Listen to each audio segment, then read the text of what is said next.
Hello friends, welcome back to my YouTube channel Maths the Magic. Today we will discuss about differential equation. आज मैं इसी के concept को आगे करने वाली हूँ. That is our part 2.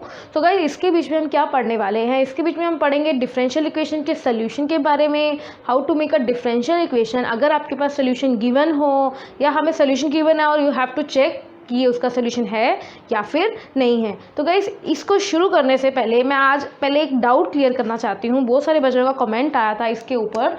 So guys इसके बीच में if we have sine inverse x is equal to d y by d x आ जाता है एंड दूसरी ही साइड आपके पास sine d y by d x is equal to x आ जाता है. तो गाइस इसके सबसे पहले मैं अगर मैं डिग्री की बात करूँ तो आप इसके बीच में देखोगे इसकी डिग्री क्या होगी. डिग्री क्या होती है? हाईएस्ट ऑर्डर का ऊपर वाली पार को हम डिग्री बोलते हैं, राइट. तो इसकी डिग्री हमारे पास क्या होगी?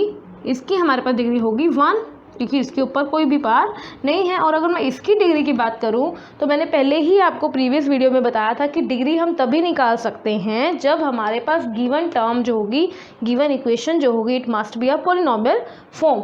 तो गाइस यहाँ पर ये पॉलिनोमियल फॉर्म में नहीं है, तो इसकी डिग्री क्या रहेगी हमारे पास? इसकी डिग्री हमारे पास रहेगी नॉट डिफाइंड.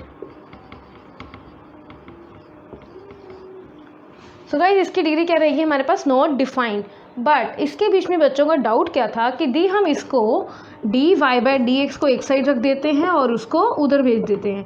गाइस आपको पता होगा, हमने ये आपके +1 में भी चैप्टर आता है कई बार कि ट्रिग्नोमेट्री इन्वर्स में आपने पढ़ा है कि अगर हमने इसके बीच में एक्स को सोल्व करना है या इन्वर्स के बारे में बात करनी है, इसकी डोमेन होती है हमारे पास दैट इज़ -1 से लेकर 1 के बीच में, राइट. तो अगर x इन दोनों के बीच में ही लाई करेगा कहीं ना कहीं तो ही आप इसको ऐसा लिख सकते हो.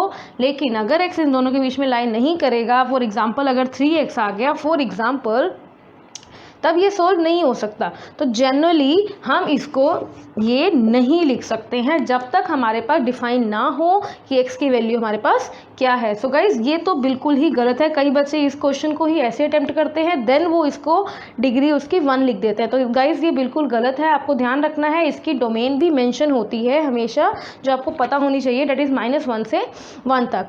नाउ इसके बीच में अब आपको क्लियर हो गया होगा कि ये दोनों सेम नहीं होते. अगर आपके पास ये क्वेश्चन आ रहा है और दूसरी साइड आपके पास ये क्वेश्चन आ रहा है, तो गाइस ध्यान रखना है दोनों के बीच में अलग है, दोनों के बीच में बहुत सारा डिफरेंस होता है. ये ऑलरेडी उसने ऐसा दिया, इसका मतलब ये हुआ कि एक्स ऑलरेडी डिफाइंड है कि वो -1 और 1 के बीच में ही रहने वाला है. लेकिन इसके बीच में उसने एक्स अलग रखा हुआ, तो एक्स कुछ भी हो सकता है.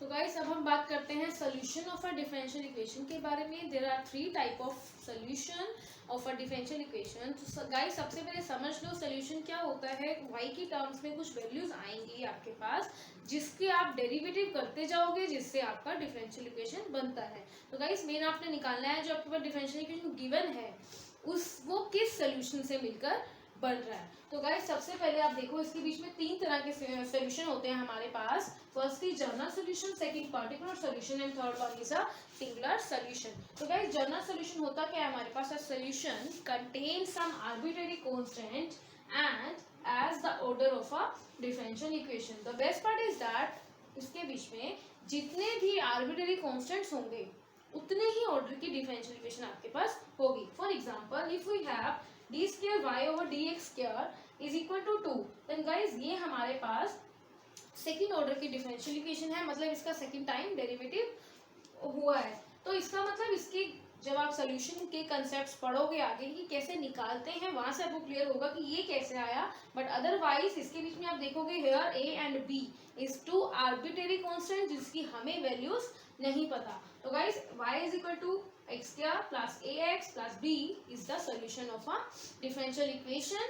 और ये कौन सा होगा हमारे पास? General solution. Now turn to the particular solution. The particular solution क्या बोल रहा है? The particular solution obtain from a general solution. General solution सबसे पहले आपको निकालना पड़ेगा, उसी के बाद ही आप पर्टिकुलर सॉल्यूशन निकाल सकते हो by providing some particular value. जब आप उसके बीच में हियर आपने यहाँ पर किया y is equal to x square plus a x plus b, तो गाइस अगर मैं a और b की वैल्यूज आपको दे दूं या प्रोवाइड कर दूं तो आप उससे क्या करोगे, पुट कर दोगे, और जो आपके पास सोल्यूशन आएगा उसको हम बोलेंगे पर्टिकुलर सोल्यूशन। मतलब इसके बीच में कोई भी आर्बिट्रेरी कॉन्स्टेंट्स नहीं होते हैं। यहाँ पर मैंने a को 2 डाल दिया, b को 3 डाल दिया, then we will have a y is equal to x square plus b 2x plus 3। Now time the singular solution. तो गाइस सिंगुलर सॉल्यूशन कौन सा होता है, the singular solution is a free from arbitrary constant. इसके बीच में firstly arbitrary constants ही नहीं होते हैं, इट मींस ये कुछ पर्टिकुलर सॉल्यूशन जैसा ही होगा जिसके बीच में आर्बिट्रेरी कांस्टेंट्स नहीं होते। And second, it does not obtain the from a journal solution, और ना ही ये जर्नल सोल्यूशन से ऑब्टेन होता है। मतलब ये अगर हमारे पास कोई डिफरेंशियल इक्वेशन आती है ये अपने आप ही अपना सोल्यूशन बनाती है। मतलब इसमें से ना ही आपको जर्नल सोल्यूशन निकालने की जरूरत पड़ती है, ना ही उसको मॉडिफाइड करके पर्टिकुलर सोल्यूशन निकालने की जरूरत पड़ती है।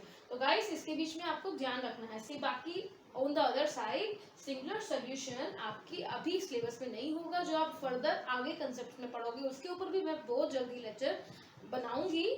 तो अभी आप फिलहाल ये ध्यान रखिए कि सोल्यूशन और डिफरेंशिएशन 3 तरह की हम करेंगे। तो गाइस अब हम चलते हैं अपने लास्ट कंसेप्ट के ऊपर। We have an example, check it is a solution of a differential equation और नोट। गाइस हमारे पास एक सोल्यूशन है y is equal to a e की पावर 2x। यहाँ पर आपके पास एक सोल्यूशन है e की पावर 2x। तो ये हमारे पास एक डिफरेंशियल इक्वेशन है। हमें क्या करना है, इसको इसके बीच में पुट करके चेक करना है कि ये सेटिस्फाइड होती है या नहीं। अगर सेटिस्फाइड होगा तो it is a solution, otherwise not. तो how to check it, guys यहाँ पर डबल डेरिवेटिव है plus derivative single time minus 6 into y is equal to 0। हमें अपने गिवन डिफरेंशियल इक्वेशन को जो y की टर्म में गिवन है उसको 2 बार डेरिवेटिव करना है, फिर एक बार डेरिवेटिव करके इसके बीच में इक्वेशन को पुट करके left hand side and right hand side को इक्वल करने का ट्राई करना है। फर्स्टली अगर मैं इसका डेरिवेटिव करूं dy बाई डी एक्स, ये आ जाएगा 2 e की पावर 2x। और गाइस अगर e की पावर 2x का डेरिवेटिव करते हैं एडिशनल डेरिवेटिव इनटू 2, तो ये हमारे पास क्या बन जाएगा 2a e की पावर 2x। अगर मैं इसका दोबारा डेरिवेटिव करती हूँ सेकेंड टाइम, तो हमारे पास क्या आ जाएगा, यहाँ पर 2 इंटू ए इंटू ई की पावर 2x। अगेन इसका एडिशन डेरिवेटिव होगा, इट विल बी 2। तो गाइस मल्टीप्लाई करने के बाद it will B 4a e की पावर 2x।